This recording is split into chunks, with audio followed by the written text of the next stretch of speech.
everyone. We are at book 54 called The Big Party Weekend. Mom and Dad will be back any minute. Note, that sentence and the picture are never happening simultaneously in the book. So I do like this picture. I like Steven. He's usually presented as like kind of older, more sophisticated, and we see him here. He's like, no, he's 14 years old. He's a immature little boy. And then the twins are just great. They're giving each other that look of, this is all your fault. But I think it's mostly Jessica's fault. I am also very curious about that green can in front of Elizabeth. It sure looks like it's going to say soup. So we can make out an S-O-U.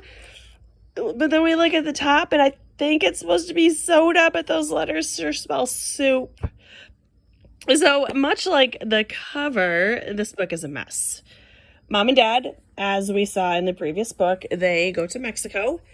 And the kids think for some reason that the parents are going to leave them home alone. And the parents are gone from Wednesday morning till Sunday morning, which is not a huge amount of time, but that's way too long for our children to be home alone overnight. So I mean, I don't like the premise of the story right from the get-go. But Mom and Dad are not actually as negligent and irresponsible as most books have presented them. And they actually don't leave their kids home alone. They hire a older woman. Her name is May Brown. They hire her to stay with the kids. And then this book basically becomes Jessi's babysitter, which is number 6 from the Sweet Valley, or the Babysitters Club series. So much like Aunt Cecilia, Mrs. Brown is super strict and comes up with all these ridiculous rules. And it also reminds me of that episode of The Brady Bunch where Alice has to leave and her sister takes over. And it's really Ann B. Davis in a dual role. And it's basically that story, that the old spinster shows up and acts like a drill sergeant. And the children play all sorts of stupid little pranks. And then in the end, they all set aside their differences, and it's a joke ending. And we've heard this story so many different times in so many different places that this one really doesn't add anything to it. The children are particularly terrible in this book. Stephen runs away. He only goes like as far as the corner store. But he calls May and says he's so far away and he needs a ride home. And she winds up driving for like 5 hours while these jerky children have a party. And then, of course, there's kids there that they don't know and they can't get rid of them. And it's May to the rescue, and she gets rid of the kids. And then, obviously, she says, oh, well, I didn't mean to be so hard on you, but I never had teenagers, so I didn't really know. But you kids are good kids. And then, of course, the children just flip a switch and they treat her as like their honorary grandmother. And it is so stupid and so far-fetched. It would work better as a TV show. But, I mean, as a book, it was just dumb. So, and it was completely predictable. There was absolutely nothing surprising about this book. So there are a handful of things that I want to read over real quickly. This is on page 2. Elizabeth wasn't sure at first, but the more she thought about it, the more she liked the idea of their parents trusting them enough to leave them on their own. Maybe now that she and Jessica were in 6th grade at Sweet Valley Middle School, they didn't need someone to look after them. You guys are 12 years old. What if there's an emergency and you need to drive somewhere? What if armed robbers show up at your doorstep? What are you going to do then? I mean, it's granted it's Sweet Valley where nothing bad ever happens, but life can be unpredictable. And then they immediately decide they're going to have a big party. So this is on page 10 where they're talking about food. Can't we just raid the cabinets? Stephen asked. Knowing your friends, there probably isn't enough food in the house to feed them, Elizabeth said. Stephen nodded. True. Yeah, and we want good food, not green beans and stuff. I was Jessica. I thought that was funny that she assumes the kids are going to eat green beans out of the party like they're just going to eat them cold out of the can. So this is Jessica still. We should have potato chips, tortilla chips, salsa, dip, maybe some taco salad, ice cream. It's like that's a really random assortment of food. And then they're talking about money. I have a couple of dollars, but they're in penny rolls. And I have to cash them in, as Steven said. And then finally, Jessica. At her last count, she had $14.50 in her... Oh, she was $14.50 in debt. I have the new Johnny Buck tape, she said. Yeah, because we're going to eat music for dinner. There's also a really ridiculous subplot where Elizabeth, sucking up, says, "Oh, Mom and Dad, is there anything you want us to do while you're gone?" And they say, "Yeah, have a garage sale." So they are going to clean out the garage, and half of what they make they're going to donate to charity, and half will be for the kids, which obviously they're going to use for party expenses.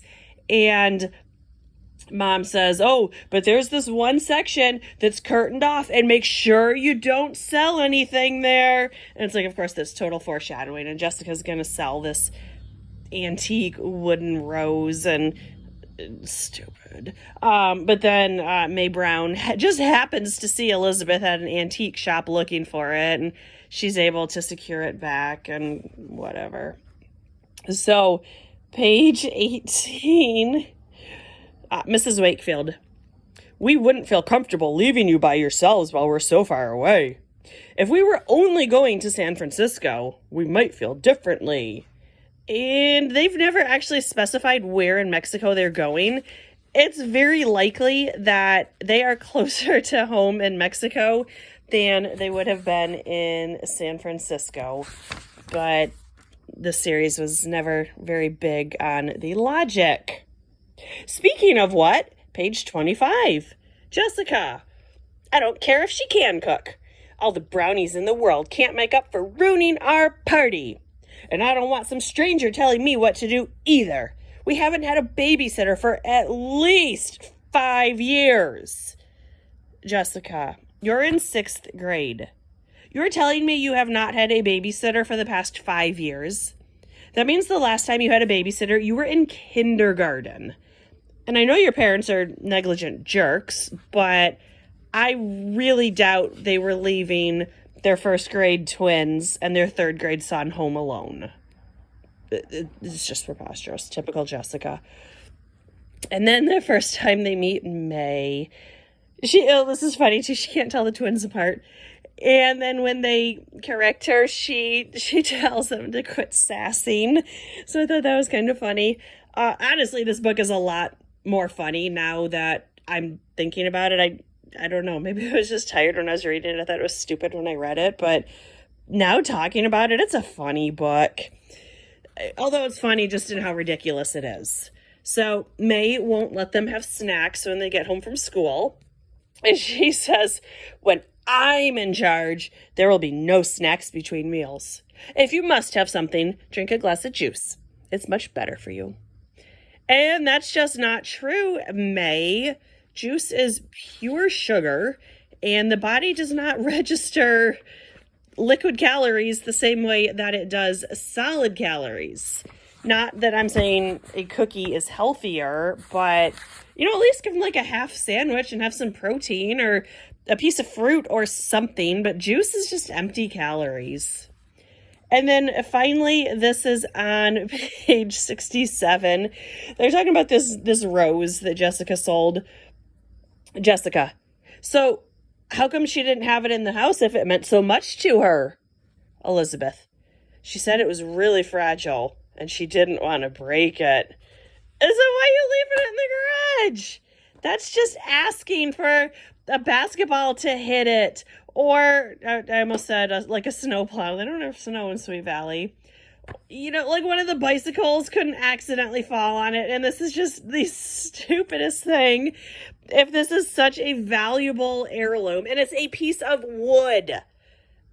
I was not familiar with wood being so incredibly fragile. And they make it seem like it's smaller than a shoebox. And I personally would be more worried about water damage or critters or something. And a long time ago, Jerry Seinfeld does this bit about once you move stuff out to your garage, you may as well throw it away.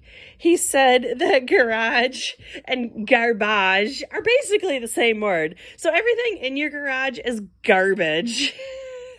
And I have to agree with him here. If Alice was that concerned about this little rose, surely she could find somewhere in their palatial house to keep it. So this book. Oh, and then Amy's dating this guy named Rob, who's a real jerk, and Elizabeth convinces her to break up with him. That was stupid, too. The next book has a super, super interesting title. What is Brooke's mother's big surprise? Find out in Sweet Valley Twins, number 55. Brooke and her rock star mom. And it's like, wow, way to spoil the surprise right there in the title. So I will get to that one next week. This one was actually pretty funny. It had a lot of stupid subplots, and it is a story that we've heard many times before. But, go through the review. It was a funny book. So, yeah, I guess I do recommend it just for how ridiculous it was. This was 54, The Big Party Weekend. Bye.